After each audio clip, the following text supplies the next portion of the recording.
UFC Fight Night Cannonier versus Borralho goes down at the UFC Apex in that little tiny cage in Las Vegas this Saturday, and I got you some rapid fire locks. Let's start off with the main event. Caio Borralho is a lock against Jared Cannonier. Jared Cannonier's 100 years old. He's not great anymore. His best fights are behind him. Stop looking back. Look forward. Caio is the future.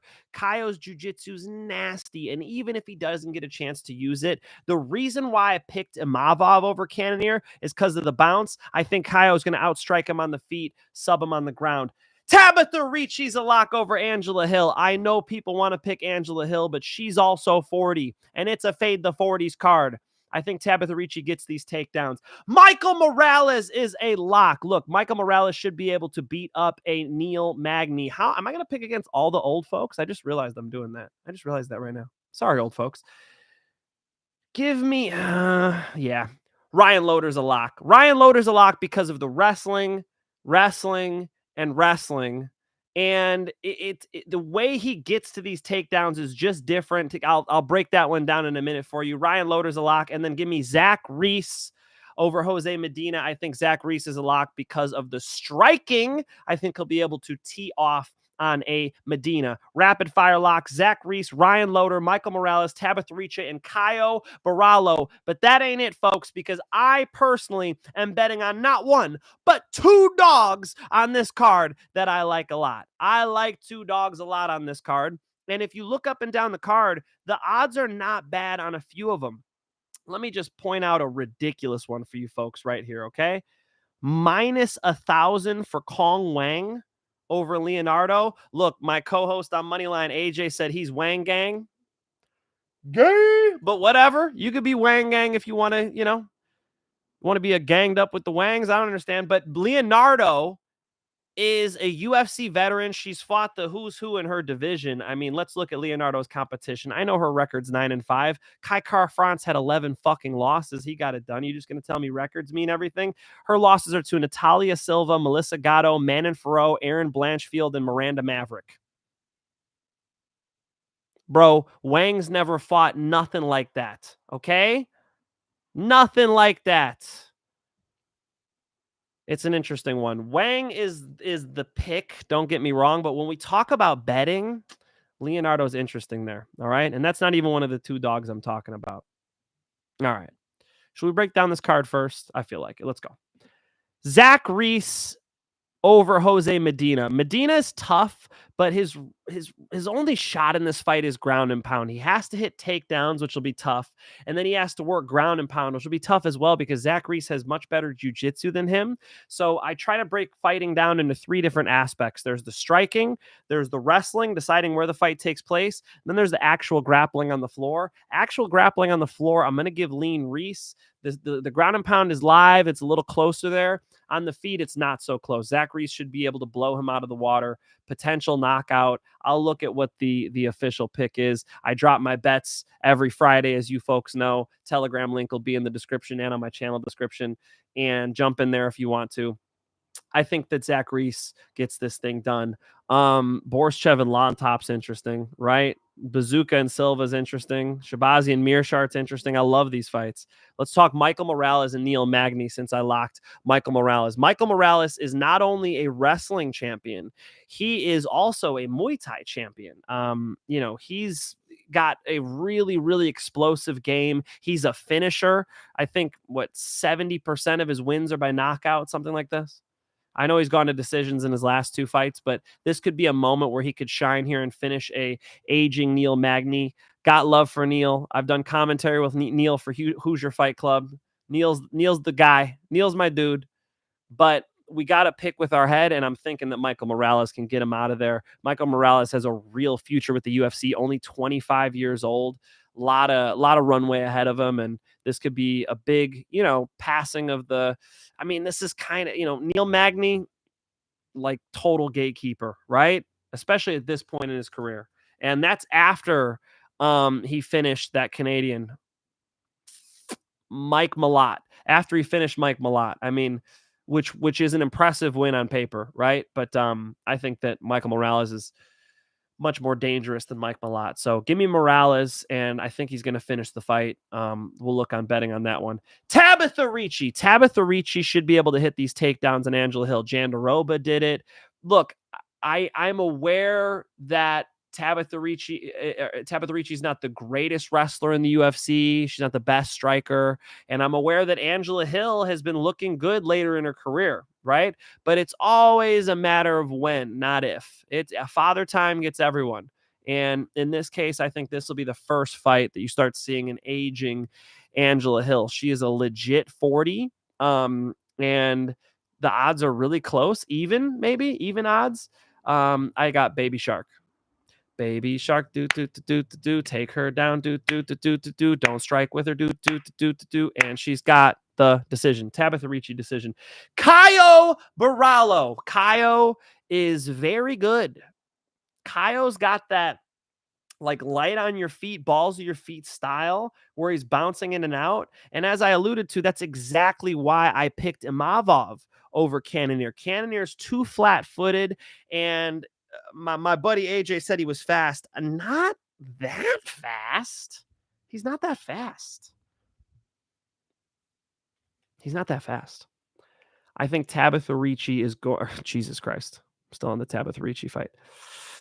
I think Caio is going to be able to outstrike him, man. I think Caio is going to be able to time when the fight takes place, pop, pop, and then get back on the outside. And I think Cannonier is going to have trouble closing the distance, as he often does. You know, he had trouble striking with Marvin Vettori and a lot of guys who are a lot slower and more hittable than a Caio. And Caio, again, it's like trajectories. Caio's on the way up, you know, new blood. Can you imagine how cool Caio versus du Plessis would be? Caio versus, I mean, all these guys. He's the fresh blood we need at the top of the division. This is his party. I think Caio is going to finish this fight. I'll just tell you right here. I think he's going to finish this fight. I believe I'm going to, you know, end up betting that way. So Caio is a lock in this fight. I like him a lot in a matchup against Jared Cannonier. And again, I just faded Jared Cannonier. I think the trajectory continues. It's a tough matchup for him. Another fight night main event. And in that little cage, it doesn't even do him any favors. Like you would think, okay, they got to fight closer. The karate style is not going to work as well.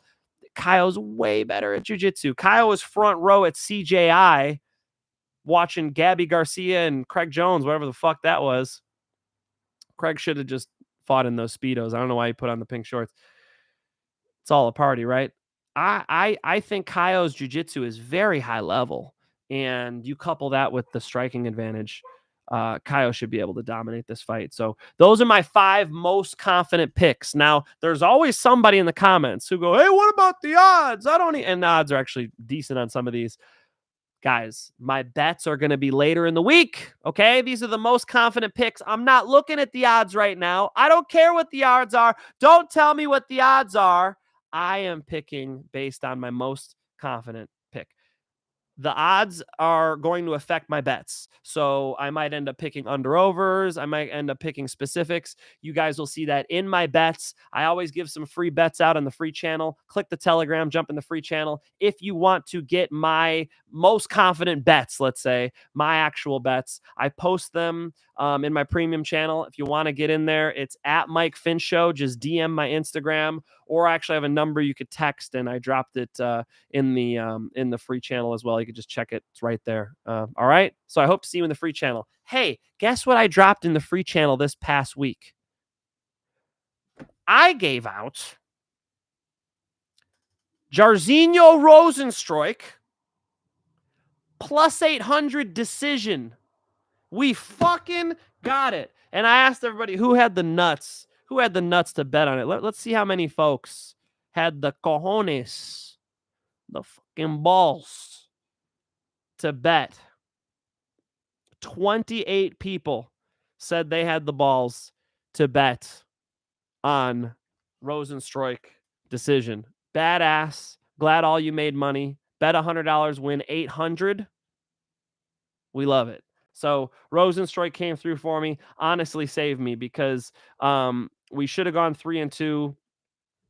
We've been killing it. 4-1, 5-0, 4-1, 14-1 overall on these fight nights. Heading into this card, first drop was Culibao over Ricardo Ramos. I have to sit here and fucking score this fight. How obvious of a fight was this to get right? Judges, how ridiculous. How ridiculous, especially with the new scoring system, to score this fight for Ricardo Ramos, who got his fucking ass kicked in the fight. We'll go round by round. Round 1. I gave it 10-9 Ramos. I'm giving you the first round, Ricardo Ramos, even though you got your ass kicked. Ricardo Ramos got his leg kicked off. He was hopping around on one foot like he was on a pogo stick. But Culibao falls. Such a Culibao move. Culibao. Sorry if I'm fucking that up. Falls. And Ricardo Ramos climbs on his back, threatens a rear naked choke, whatever. You want to give him the first round, I'm fine with it. Round 2 is a 10-8 for Culibao. Not one of these bonehead judges gave it 10-8 for Culibao. We needed that. That matters. 10-8s are more liberally given out now with the new scoring system. It's not even new. It's just the scoring system. How are none of them giving it a 10-8? Culibao drops him. Okay, lets him kind of recover on his back, which another mistake from Culibao. We got to criticize him. Ramos's open guard is trash. What is he doing with his open guard? Ramos, hook a leg. Show me a stand-up. What are we doing with this open guard? Like maybe he wanted to recover, but can I get a sweep off the bottom? Can we work a little bit? He's just laying there like he's at the beach. Laying there like he's getting head. What the fuck? Culibao spun like a ballerina. He was so loose in that round. And then Ramos starts beating him up again on the feet. So excuse me, Jesus Christ. Culibao starts beating him up again on the feet. So what does Ricardo Ramos do? The one strike Ricardo Ramos landed in the second round was an eye poke. And I think it was intentional. Look at that fucking eye poke. He looks at him. He's hurt. He needs a break. And he pokes him in the eye. When are we just going to call it like it is? Some of these eye pokes, not most of them, some of these eye pokes are intentional. And Ricardo Ramos, you know damn well you were having a tough time in that fight and poked my boy Culibao in the eye. So terrible, terrible round for Ricardo Ramos. He got dominated bell to buzzer, absolute 10-8. It is sickening. None of the judges gave him a 10-8. 0. Okay, round 3. A clear 10-9 for Culibao. Clear 10-9 for Culibao. Culibao has energy. Ricardo Ramos does not. With 1 minute left, Ricardo gets his back within 30 seconds. Culibao's out, and Ricardo did nothing. No damage when he was on the ground there. He hit him with a shot that cut him, but you're not going to score. You're not going to score all the strikes that Culibao landed. Ricardo Ramos looked like shit. Culibao was beating him up again. I think it's ridiculous. I think it's a clear 29-27. Not 29-28, 29-27 for Culibao. The odds in the beginning of the third round, somewhere in there, were like minus 1,600 for Culibao. He was a landslide. They started, getting closer when Ramos was able to climb on his back again. But again, did nothing with it. Didn't even threaten with the choke. And Culibao was out in under a minute. So an absurd score. I'll call them out by name. Mark Christie, 29-28 Ramos. Get fucked. Mick Meaney, 29-28 Ramos. Are you blind? The one judge, at least Ben Cartledge, had it 29-28 Culibao. John Anik and DC both said that they scored it for Culibao. John Anik very specifically said that. DC was saying he needs to do something with this. He said afterwards, well, we thought he needed to do something with that last back take that Ramos had. Yeah, he did. He needed to choke him out because he deserved to lose that fight. So I'm pissed. Hey, here's a funny moment. Dominic Cruz moment. Don't we love a good Dominic Cruz moment? Dominic Cruz, Jesus Aguilar has a guillotine on Nicoli. What's his fucking last name? Stuart Nickel. UFC newcomer, forgive me. Jesus Aguilar has the guillotine on Stuart Nickel. He's squeezing it. Stuart Nickel goes out. Dom Cruz says, what on the mic? He says, he's not out. This is the same Dom Cruz who, when Rose Namajunas was defending a single leg against Andrade, he goes, she can't lift from here. Immediately, Andrade picks Rose up in the fucking air, turns her over, and spikes her on her head and knocks her out. Dominic talking out of his ass as usual. Dominic, how are you consistently convinced of things that you clearly cannot know? Why are you saying he's not out when he's out? How does that work? I've done commentary on plenty of fights, not as many as Dom, but dozens and dozens of XFO cards, Hoosier Fight Club cards. I'm a commentator as well, a color commentator at that. So I'm doing the type of job that Dominic Cruz does. Never have I said some stupid shit like that. She can't lift from here. Really? Because she just did. He's not out. He's unconscious, Dom. Dom, he's unconscious. Why are you speaking without reality at your side? Damn it, Dom. Let's talk Kai Kara-France. I mean, we could talk some of the dubs. I picked Song to beat Ricky Glenn. Boom. Happened. Outstruck him. Pretty much exactly what I said. I picked the girl fight to go over. So I picked over on Casey O'Neill and Luana Santos. Boom. Got it. That was actually a parlay. So over 2.5, Casey O'Neill, Luana Santos. Parlayed with Song. Nice plus money parlay hit. That's nice. Really the plus money plays all hit. It was the favorites that actually let me down. Let's talk Kai Kara-France. Kai Kara-France has 11 losses. He has been out for over a year.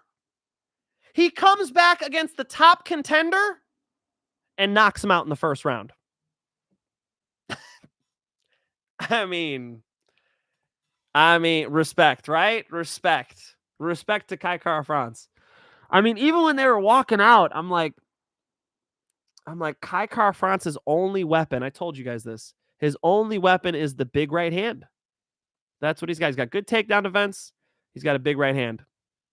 That's all he needed. Steve Erceg decided we should box. Steve, what the fuck are you doing standing in front of Kai Kara-France and boxing him? Hey, how about anything else? How about we kick and move? How about we shoot a takedown? How about we try to go for a clinch? How about we play any other game? Muay Thai, karate, wrestling, jiu-jitsu, any other game but a boxing match. Nope. Steve wanted to have a boxing match. Steve, you let him off the hook because Kai Kara-France is a better boxer than you. You're better at everything else, but if you want to square up with him, you're going to get slept. So, thanks, Steve. Gamrot. Again, these breakdowns were kind of on point. It's just the pick, man. I trusted Gamrot, and he let me down. Gamrot he over wrestles, man. I mean, in the third round, he's literally just like putting his head in between the legs like an ostrich puts their head in a hole. Like, Gamrot, bro, you have to still fight. You got to set up the takedown. You got to threaten with the hands. And he was hitting Dan Hooker. You know, Dan Hooker's takedown defense was decent. His get-ups were impressive. His get-ups were good. But there was nothing that, Dan Hooker wasn't like, oh my God, what a shocking performance. It really, Gamrot let him off the hook, fought a bad fight. Grounded and pounded him really nice in the first round. Had Dan Hooker right where he wanted him. Grounding and pounding him nice, holding him down a little bit in the first round. I was like, okay, this is the Gamrot I was looking for. Second and third round, just accumulated too much damage, started fighting in his old bad habits, over wrestling, overshooting, and not setting his stuff up right, not hanging on to positions. When you got the back, bro, ride it out a little bit, knee him in the ass, put him on his hands, throw one hook in, ride him out, stop over grappling. I should have known. So, Main event, Israel Adesanya versus Du Plessis. I didn't bet on it for that reason, man. I chose to not give that bet out because I thought Israel Adesanya would look like that in the first couple rounds. I mean, whether it's 2-1 Izzy, 2-1 DDP, they're good rounds. It was a close fight. You saw that Du Plessis beatable, right? Can we all agree? We saw how much Du Plessis' body was getting tagged up. You can see how he shoots way too far out from the outside. It should be getting countered and stuffed. You could see how when Du Plessis misses, he misses by a mile. Du Plessis throws punches from his grandma's house. He deserves to get knocked out. He deserves to get countered. And Israel Adesanya could not deliver that package. Israel Adesanya has never been the best boxer. And so that's the issue here. He doesn't have a ton of power in his hands. He's got a couple KOs. The Rob Whittaker left hook was nice. That fadeaway left hook he hit was nice. I actually teach it to my students. I do like that fadeaway left hook. But his overall boxing is just not his best weapon, and he needed it, you know? Who is a power puncher with a more reliable left hook that we can put in there with Du Plessis? Oh, yes. The former middleweight champion, the light heavyweight champion, Mr. Poatan, who DDP called out at the post-fight press conference. You want Poatan? Are you out of your mind? He actually is out of his mind. Let's give some credit, okay? I rag on Du Plessis a lot. I'm going to make a low light video. Shout out to my guy Kevin, who already cut it up, and I'm going to put audio over it, of Du Plessis missing big strikes. It is brutal against Adesanya. I'll do that. I'll drop that video this week as like a short. But Du Plessis has the heart of a fucking lion. I mean, I said it before, I'll say it after, right? The guy has got heart. He's got endurance now. He used to not have endurance. That was the early knock on him, is that Du Plessis would gas as a fight goes on. He's got endurance now. And it's a real weapon. And even when he gets tired, fuck the endurance, even when he gets tired, because he was taking deep breaths, he was feeling those body shots, no matter what he says. He was feeling those body shots from Adesanya. You can't just walk forward with your hands up like this with your body wide open and not eat body shots from a kickboxing champion, the likes of Israel Adesanya. So he's just got heart. Du Plessis has balls of steel, and I respect it. I do. He's got the heart of a champion, and you got to respect that, right? All right, folks, what you got? I haven't read a single chat today. Holy shit. 30-27 tie. That's the type of judging we were dealing with, Pepino. That's the type of fucking judging we were dealing with. When Bruce Buffer made that face before he read the scorecard, I knew Ramos stole it. Dude. Stole it is right. That was theft. Oh, my God. He robbed me of a winning card. If I didn't have plus 800 Rosenstrike come through for me, it was a bad night. Yo, Finch, love the content, bro. You don't happen to have any Contender Series insights? Anyone standing out for tomorrow, do you? Listen, MMA Fiend, my guy AJ DeVito's got you. I'm gonna stick with the fight nights and the pay-per-views, etc. If anything, I'm gonna start adding on BKFC. Keep saying that, and people are like, "Where's the BKFC pick?" Sorry, fucking. I like to study the UFC fights. I'm just I'm already studied up on him. I host fucking multiple shows on him. I drop my bets on him every week. So, I'm deep as to where it takes some time to do BKFC, but my BKFC picks hit so nicely, so often. So I might as well. I also host a show for Bare Knuckle Fighting Championship. So, we'll see what happens with that. I think you win a rematch, honestly. Are you talking about Steve Erceg? Are you calling me Steve Erceg again, you motherfuckers? I do not look like Steve Erceg. All right. Should I end this fucking show on that? I don't look like Steve Erceg. You fucks. I'm not a dork. I'm not one of the MMA nerds. I don't train with Caio. I wouldn't go out there and box with Kai Kara-France. Kai Kara-France is a better striker than me, I'll tell you right now. But I ain't striking with him. You know what I'm saying? Fuck that. When can we hear your BKFC, bro? I know. I keep telling you guys I'm going to. I will. All right? Listen, for those of you that don't know, I'm going to be leaving the country next week. Jesus Christ. It's coming up. Yep. in 8 days. I will be going to London. Meet me at the London. If you find time, we can run one. Talk about some things we can. Okay, so I'm gonna go to London. I'm going to go to Paris. Parlez-vous français? Je m'appelle Mike. And then I'm going to go to Switzerland. I'll be in Zermatt. I'll be flying out of Zurich to Rome. I'm gonna go Rome, and then I'm coming back. So I got a lot of work to do because I do want to actually drop my bets for the future cards. So I will do that. I'll probably make some content for you guys and have it like scheduled to drop or have somebody else. I don't know how I'll do that, but I am not going to be doing lives for those 2 weeks. The bets will drop early, and I'll have my boy T, who, let's give T credit right now. He's the one who first told me, I think Rosenstruik's going to win a decision, and it's plus 800. And I let it marinate. And I listened to, Rosenstruik's coaches, and that's why I ended up getting that one. So shout out to T. And if anybody drops out or fills in, I'll have T, say it's his pick. And so you guys know whose picks it is, but update it if need be. All right. So I'll be gone for a little bit. But the reason I tell you that is because after I'm back, we got to get on this BKFC. All right. Let's go. Are you still making picks next week? Yes, I will. I'll just drop them early. Okay. Holy shit, I didn't even see Kevin L. Bosry. Kevin, thank you, brother. Mike Finch, the legend. Kevin, I appreciate that. Everybody has got to go check out a new channel that I got for you guys. I'll link it up tomorrow when I make that video. Thank you, Kevin.